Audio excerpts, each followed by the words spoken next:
Okay, welcome everyone. This is a presentation on the energy flow and process technology track of the master's programs in mechanical engineering at TU Delft. Normally this is an event we would be hosting in person, but of course this is not a normal year.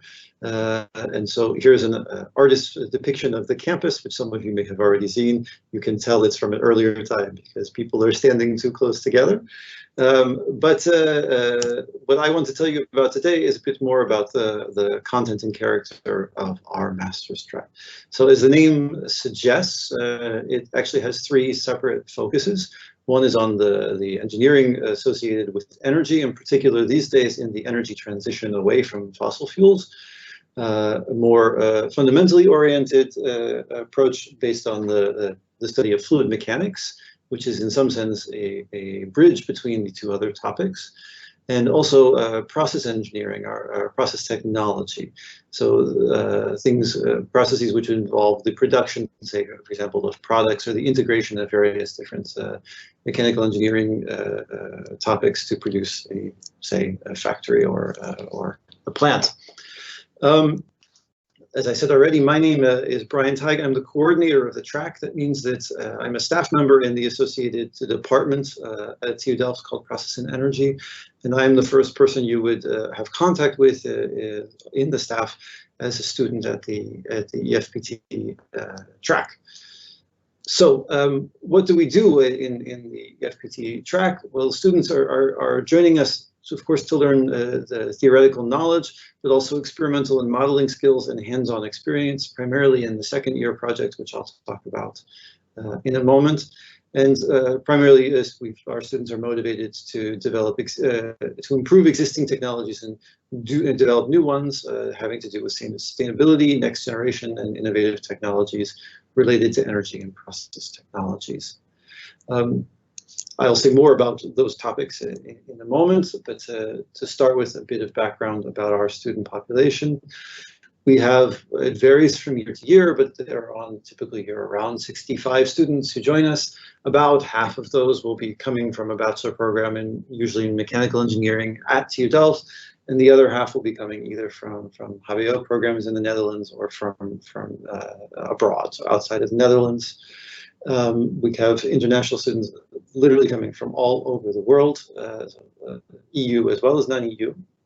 And then after completion of the master's program here, most of our students will go on to jobs in industry. We have some fraction who will continue to do a PhD. Others will go into jobs in process and energy equipment or energy related things. So big names like Shell and DSM, but also smaller companies which may be associated with research projects with our department, or even startups that are located on the TU Delft campus. One thing I also want to highlight about our track is that we're very, very fortunate to have an extremely active student association, the Dispute, which is associated with our track. So they're very active in both on a social sense of bringing students together, but also bringing students into contact with industry.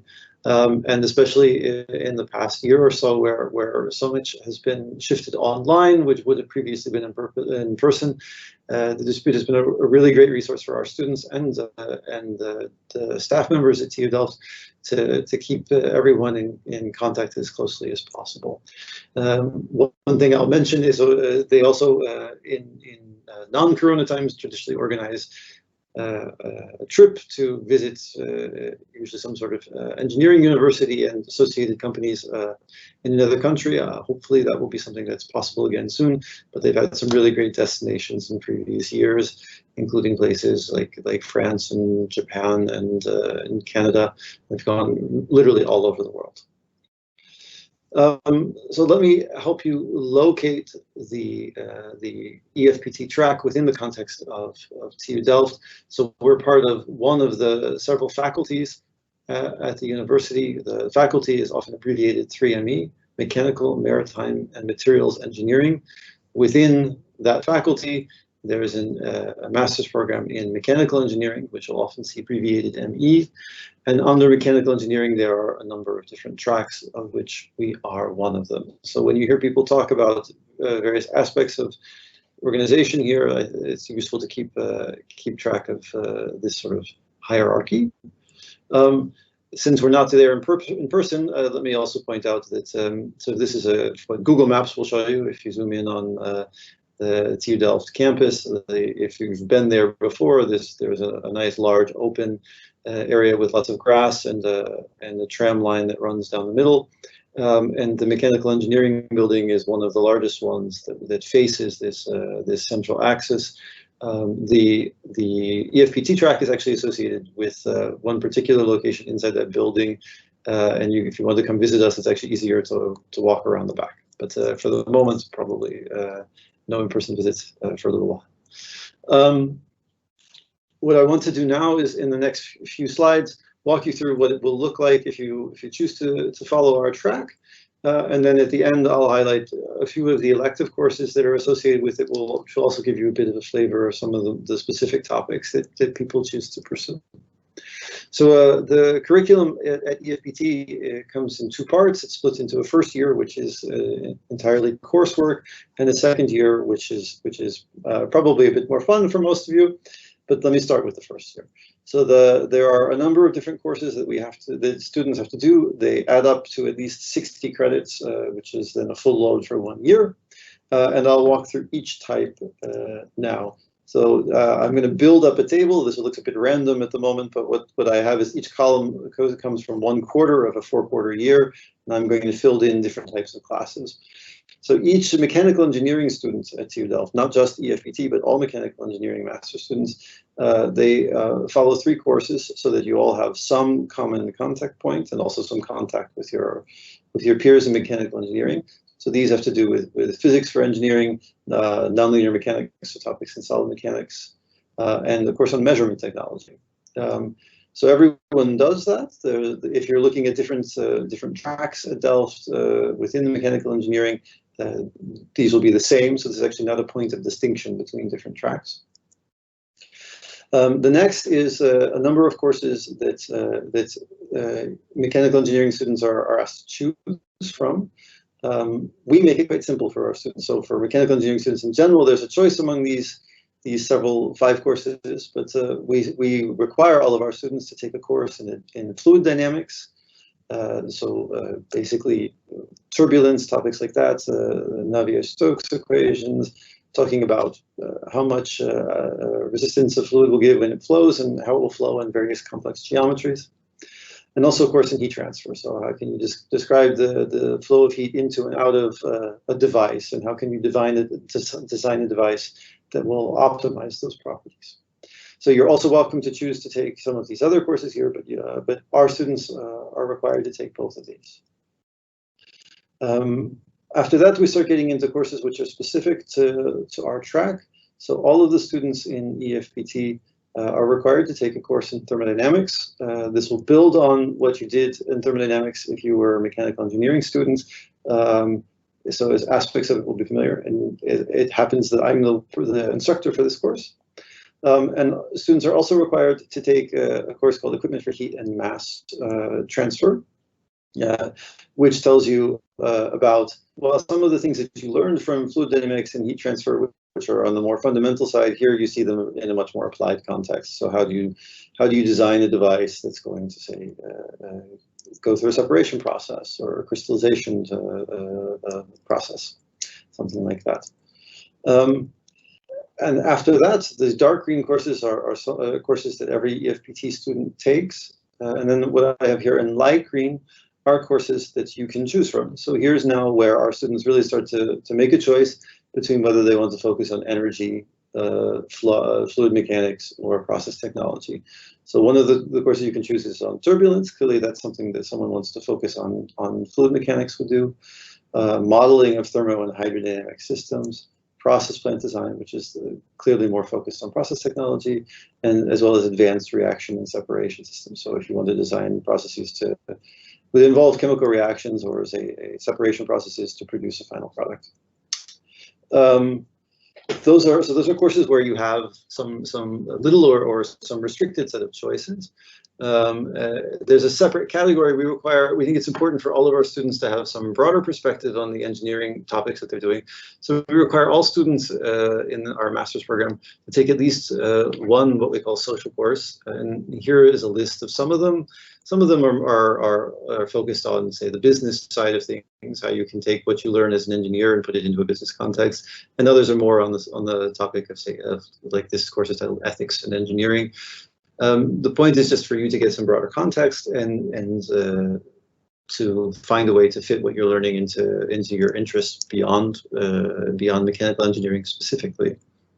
So everyone has to do at least one and up to 6 credits of this. And the other thing that we ask our students to do is to choose from a number of electives. So I told you there's 60 credits that you have to take. You meet all the requirements that I just listed, and that adds up, depending on your choices, to around 45 credits. So you have 15 credits left to fill with electives. And what I've put on the screen here is not the full list of electives that you can take. It's simply representative.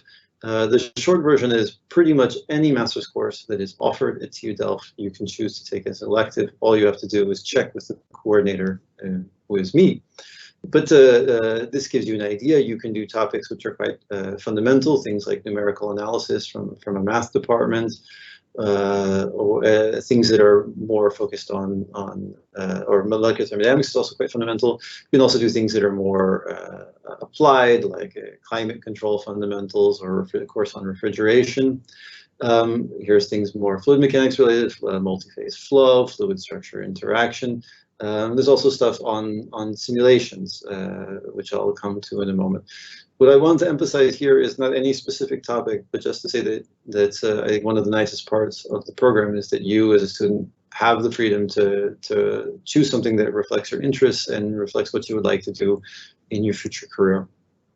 And these topics, one thing I would also emphasize is that students don't just choose to take mechanical engineering courses. We have students who regularly take courses that are offered from aerospace, from chemical engineering, from applied physics, sometimes even from civil or architecture.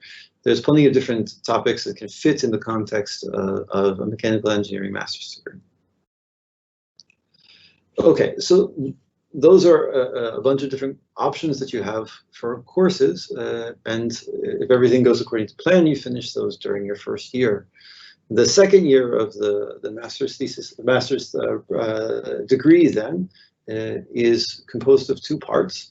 One is a internship, and the intention is that for that to take 1 quarter, so around 10 weeks, and all of our students then do an internship.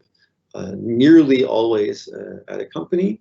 You can also choose to do it at a lab from another university or another faculty at TU Delft. That's something we're perfectly happy with, although it's not the most common choice. Most students choose to sample life at a company by finding something they're interested in. You're welcome to pursue internships abroad. At the moment, there are restrictions associated with Corona on that, so that there are students who do an internship abroad do it online. But in general, international companies are also excellent options for internships. So you do the internship in the first quarter, and then the remaining 3 quarters of the second year are dedicated to a graduation project. And if you look in the study guide for TU Delft, the project is split into 2 parts, but that's largely formal.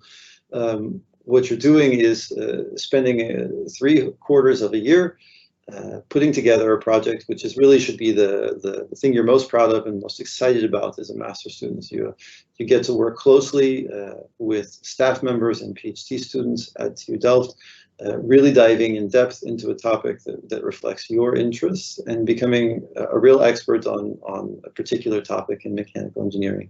In the end, you'll be spending around 30 weeks on the project, and it should be, and you'll produce a final report which reflects quite a lot of knowledge, and we hope something that you take real pride in. I often get asked, can I do my graduation project, my thesis, off campus or at a company? It is possible. There's a special process we require students to go through to get permission for it. So there is some extra paperwork, but it is definitely an option. Although I will also add that most of our students in the end wind up choosing to do their graduation projects with one of our staff members. Okay. In a couple more slides, let me just highlight a few of the electives that we offer so that you get a sense for some of the more detailed topics that students touch on. So one of the courses you could choose to follow in EFPT is called Multi-Phase Flow. And so this involves understanding the flow of systems where you have, say, a gas in a solid or a liquid in a solid. And these sorts of things come up in lots of different applied contexts. So nature is one example, but you could also just have, for example, fluidized beds, which is where in chemical engineering many reactions occur. You can also have lots of spraying processes that involve interactions between gases and liquids.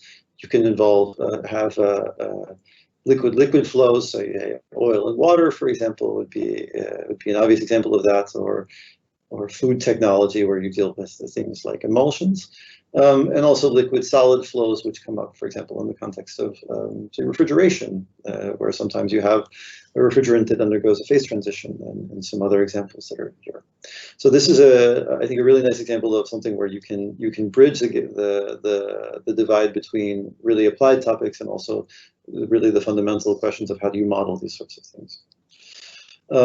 Some of you might be interested in computer simulations. We have a number of real experts in doing computer simulations, so you can really get down into the detail of how do individual molecules in an engineering system interact. For example, if you want to design a membrane in a separation process, you might need to know quite a bit about how I can describe this. Or if you want to know, say, something about absorption of CO2, which is certainly important in the context of greenhouse gases and global warming, you can do computer simulations to look at processes which will be applied in that context. And so this is also an option that you can choose to gain expertise in that topic. We also have staff members who are really focused on problems in energy storage. And so energy storage is one of the key aspects of the energy transition. Greener supplies of energy tend to be ones that require you to also have accompanying storage, because you can't necessarily produce them on demand. And so things like fuel cells, or in this course you can learn about electrolyzers and various different types of batteries. We also have experts in biomass who are looking at using biomass as a sort of a greener source of energy. These are also topics that you can learn about as part of this track. Some of you may be interested in turbulence, or you might be interested in processes that involve combustion. We also have experiments and simulations involved in that topic, which brings together a lot of aspects of both chemistry and fluid mechanics and thermodynamics.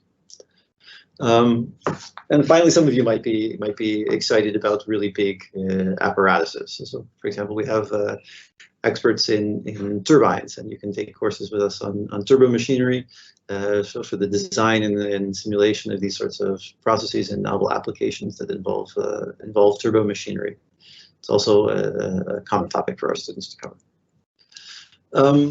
Let me just finish with then one more list of examples. So here's just a somewhat random list that I took of some graduation projects that our students have worked on in recent years, but I think it gives you a good sense of some of the topics that you could also pursue if you choose to do an EFPT master's degree. Things like heat pumps, combustions, project management, so that's much more in the direction of policy. Fuel cells, gas turbines, nucleation processes, adsorption, biomass, crystallization. These are all some words that I mentioned before, but I want to underline that you can also choose to do your graduation project on that, and therefore really get a deeper view and prepare yourself for applications in the context of industry. The other thing that I want to mention with this slide is that TU Delft, because it's a public institution, is actually required by law to put all of the master's theses that we produce online for the public, and they're here. It's a very convenient website called repository.tudelft.nl, And I would encourage all of you who are considering doing a degree at TU Delft to go here and just browse through some topics, put in some keywords that you find interesting, and see what comes up. Whether you're looking at our track or other ones, it gives you a nice idea for what topics are out there and what you could potentially work on, and also the level that you can get. I think some of the master's projects that our students do are really impressive, and I think it's inspiring to see what you as a student could do in the space of 2 years. Okay, so that was the list of things that I wanted to go through with you guys today. I'm just going to end with a slide where I started. And if you do have questions, the easiest and quickest way to get a response from me after today, of course, is to just email me directly, and this is my address at the university. With that, let me conclude my talk, and I'm happy via Vid, who's been active in the chat, to answer any additional questions. Thank you. Hey, Brian, thank you for your presentation. I think I have answered most of the questions satisfactorily, I think, that were posted during a presentation, but perhaps maybe you could throw some light on one most recent question, which I felt you could answer better than me. Will there be a focus on sustainable energy during most of the courses throughout the master? Yeah. So I think the short answer is that everything is focused on sustainable now, to the point where using the word is a bit redundant. So you could put sustainable in front of just about everything, and it would be accurate. And that's why you don't necessarily see it appearing every time. But yes, most of the work that's going on in the department, certainly and therefore in the EFPT track, certainly on the energy side, is focused on sustainable processes and technologies. All right, thank you, Brian. And another one was essentially, what are the different courses from BSc Mechanical that would be most important if you're considering a master's in EFPT? Which courses from a bachelor's degree would be most important? Yes. That's a great question. So I think that the three things that I would hope to see from everyone who's coming over from a bachelor's program is that you've had some experience with three topics: fluid mechanics, thermodynamics, and heat transfer. So if you've encountered all three of those topics and you liked them, then I think that you're definitely in good position to transition to a master's degree in mechanical engineering. Now, I want to also clarify, we do have students who come to our program from a different background, and so not everyone will have had all three of those things. If you've done two of those three, don't be worried. If you've only done one of those three as a bachelor student, then I would say that it will definitely be challenging catching up. And so think carefully about your interests and how well they're aligned.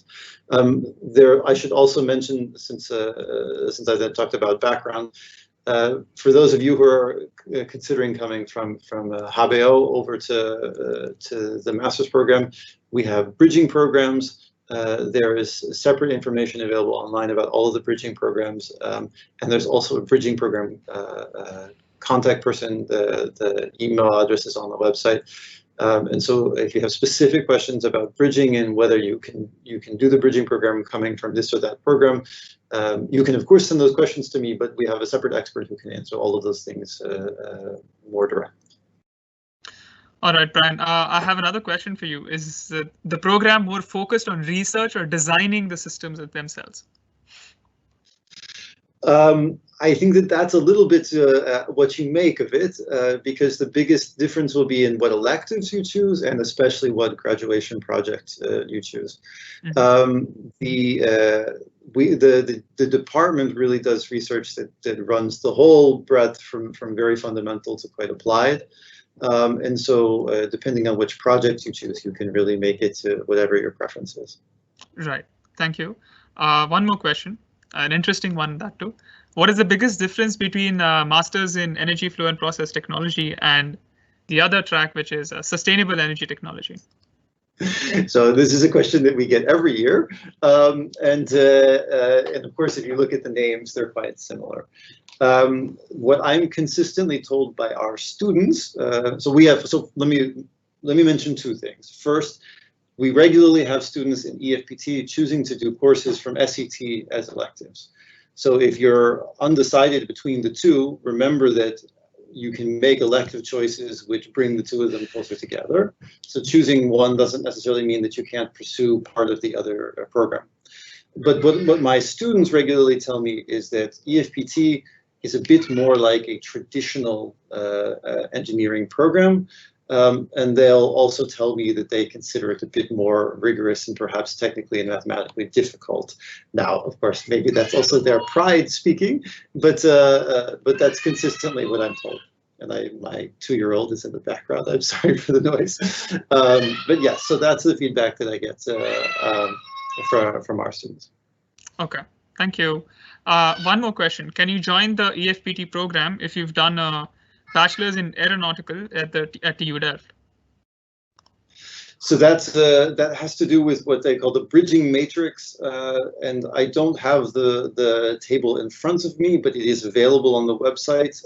I know it's certainly listed if you go to the study guide online, which is studiegids.tudelft.nl, so STUDIEGIDS, study guide in Dutch. You can find the matrix there of all of the courses you would have to do for a bridging program from various degrees. My recollection is that there is a bridging program from aerospace, but the information that you'd find on the website is, of course, authoritative. Another question, is this an adequate program if you're interested in propulsion engineering? Interested in propulsion engineering.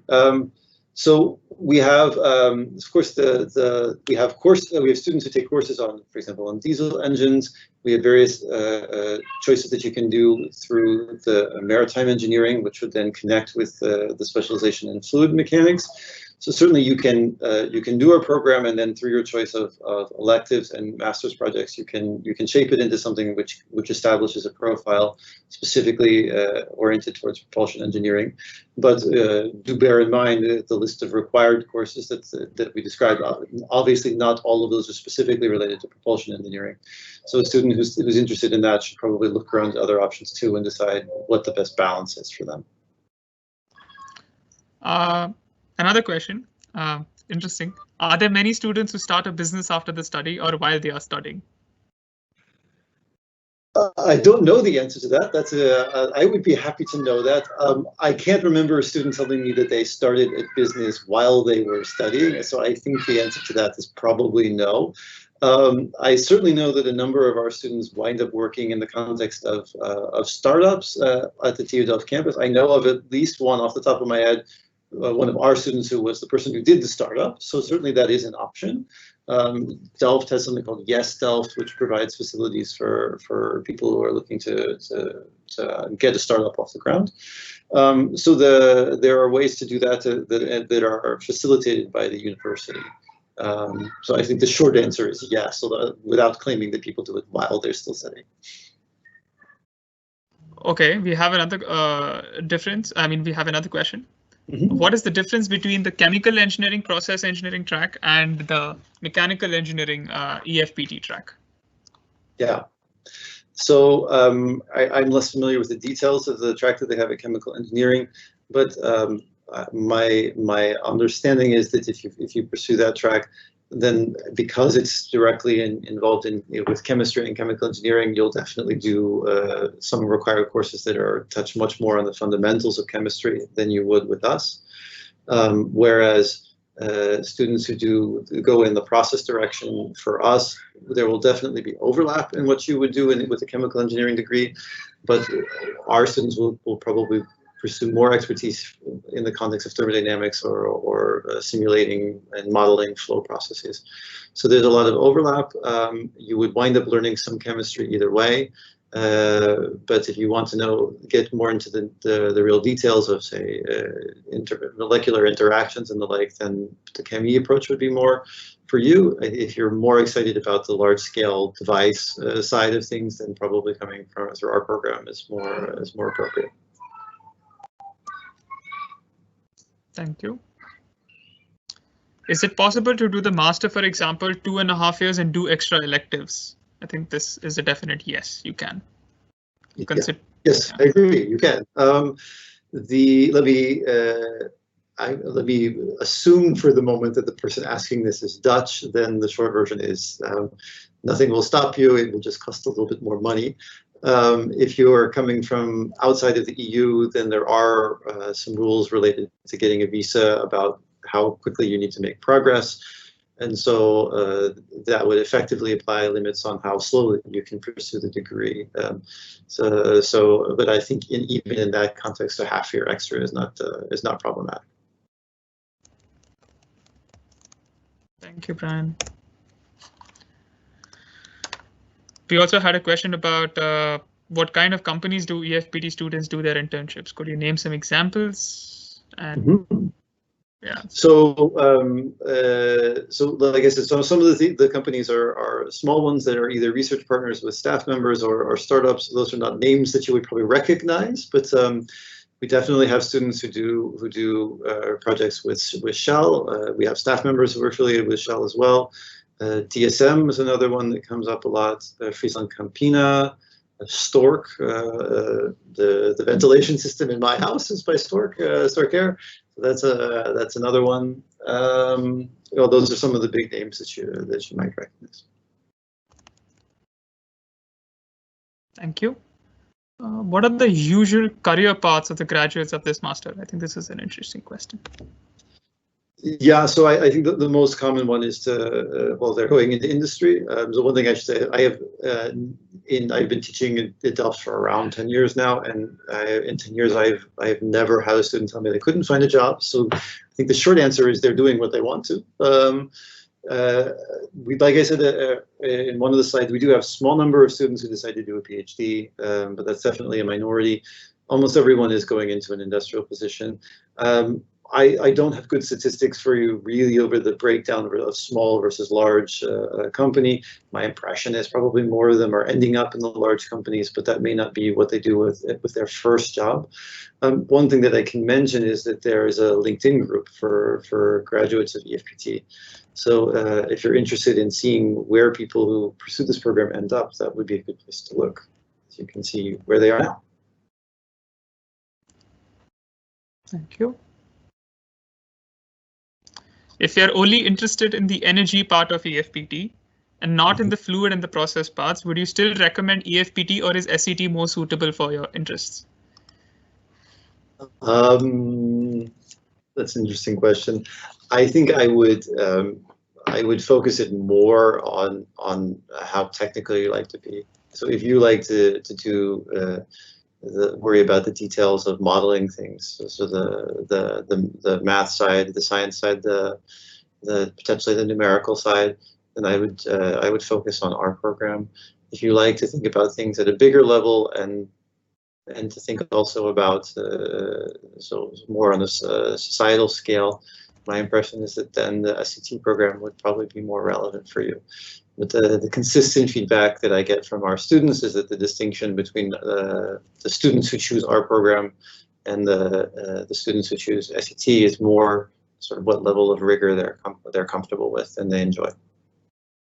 Okay, Brian, there's a question which says, hi Ved, would you care to elaborate on your experiences following this track? Is it okay if I maybe speak out loud instead of answering this? Because I would think it would help students coming from another student who's also going through the same thing. You also describe where you're coming from. Yes, exactly. So I think it would help put the whole thing into context. So I come from India. I did my bachelor's in India and I decided to pursue my master's in the Netherlands. Let me be extremely frank with you guys. Going through this track has actually made me a better engineer. It has not only been a journey for advancing my technical knowledge or something like that. It has also been a journey of learning how to manage my time better, working more efficiently, working in an international cultural setting. And it has definitely made me a much more confident person. So I think that really sums up what my experience has been in this track. It pushes you through a lot, but by the end of the day, you can call yourself a solid engineer. And I think that is something that is will probably make me really proud of the fact that I graduated from TU Delft and I graduated from Energy Flow and Process Technology. There's nothing that can hold you back. If there's a problem that comes your way, and even if you don't know the subject, I can probably just say, give me 2 weeks and I'll be like, okay, let's do something about it. I'll be able to do something about it. But so that is the kind of confidence that EFPT actually gives you, the kind of collaborative environment that EFPT has. It's fantastic, and that is not something that you can find everywhere. So I hope this answers your question. Thank you. I think that's more useful than any of the answers I gave. Thank you very much. Maybe, Brian, you should hire me for more public relations for the track. There you go. So now, next year, when someone asks what students do after they graduate, I can mention you. Yes, please. Okay, we have another question. Maybe, Brian, you could take this. Do previous EFPT students get satisfactory salary after their graduation? I'm interested in this one too, Brian. I don't know the answer to that. I would be curious to know, but no, I don't have information on starting salary. Okay. I think as far as I've seen the statistics, the average salary ranges anything between 2,600 to 3,600. So it completely depends upon the company that you'll be applying to, the kind of position that you have, and the kind of qualifications that you have. Like even if you have some experience, let's say, before you're entering your master's, that also adds up to the kind of salary that you can negotiate with the company. So it's a very subjective question, and it depends upon the context from individual to individual. We have another question. I'm from Hapio, and how much chance does anybody have to graduate from the pre-master and master? Okay. That's a good question. So I have to say that usually I don't encounter the students coming from Hapio until they have finished the bridging program. And so, I mean, we have looked at, of course, statistics for students who come from different backgrounds and then what their graduation rates are within our program. And the Hapio students graduate on basically the same rate as international students who come into the programs, which is the slightly lower graduation rates than the TU Delft students who come straight through from the bachelor's program, which presumably because for them it's the smoothest transition, of course. But the rate for students going through the bridging program, I have never seen that before. I don't know the answer to that. I'm sorry.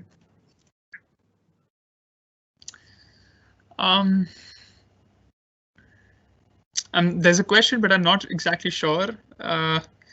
I understand it. The person asks, is there a connection between the process part of this master and technical management, technisch bedrijfskunde? Technische bedrijfskunde. So we have an entire faculty that's on the technology side of policy and the like. And so there are courses that are offered by that department or that faculty, and you can choose to follow some of those. So in that sense, the answer is yes. But I would like to mention that we have rules that make a distinction between what we call technical and non-technical courses. And so some of the policy courses would fall under the category non-technical, and then there's a cap on how many of those that you can pursue. So yes, you can have a policy side of things. We also have students who have chosen to do graduation projects that involve aspects of the policy side. But if you would like to do more than 1 or 2 courses on the policy side, then I would focus more on a different degree program than this one. Thank you, Brian. Is it true that SCT has more non-technical subjects than EFPT? I can only answer that question anecdotally, but the anecdotal answer is yes.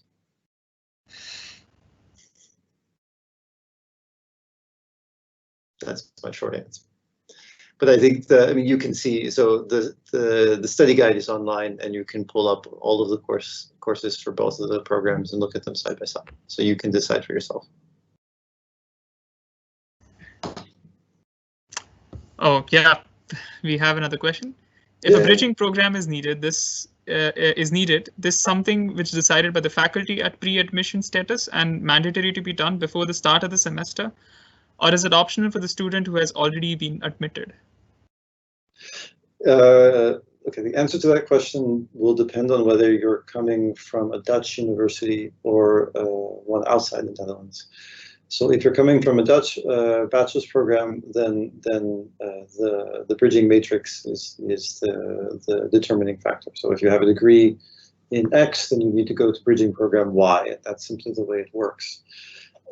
If you're coming from a program outside of the Netherlands, then what happens is a decision is made by the person who reviews your application.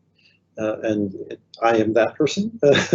So what I will do is look closely at the courses you've done and decide whether or not we think that you've covered something close. You've got course material that's close enough to what we would expect incoming students to have, that it wouldn't be too difficult to make the transition. So it's a very different experience for someone coming from inside and outside of the Netherlands.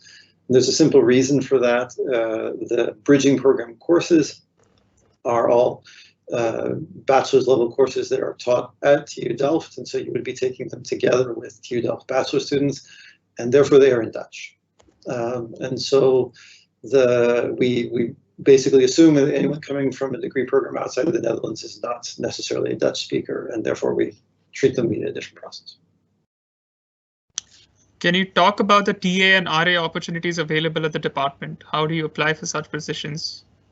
And do they waive off part of the tuition fee? Teaching assistants, so we call them student assistantships in our department. So there have been more of those available because of Corona than there normally are. But in a normal year, most of the student assistant type positions are so helping with a particular course. Those are usually associated, usually filled by PhD students who are doing their degree at the program. If a student, a master's student, is interested in doing something in that capacity, you can certainly inform me or other instructors that you're interested in hearing about opportunities. But I certainly would not assume or rely on getting one of those.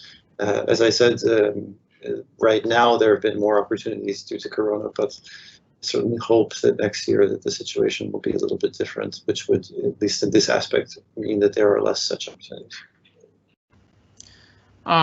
This person has asked, will most of the master be online due to Corona? And I've said it cannot be. We cannot say much considering the policies are bound to change at the moment. Right. So I just saw your answer pop up. So the Dutch government announces measures about what can and can't be in person. Roughly every month or two, there's updates, and so at the moment, it's extremely difficult to say what the situation will be next year. We can certainly hope that as vaccines get rolled out to more of the population, that it will be possible to do more and more online. But at the moment, there haven't been any official announcements about how things will be handled. And so certainly can't tell you anything now that you could rely on in planning for the fall. I think we're good to go, Brian. Yeah. Okay. Thank you, everyone. Yes. And yeah, good luck making a choice. Yeah. Hope to see some of you guys next year, although we don't know any faces, but yeah. Okay. All right. Bye-bye.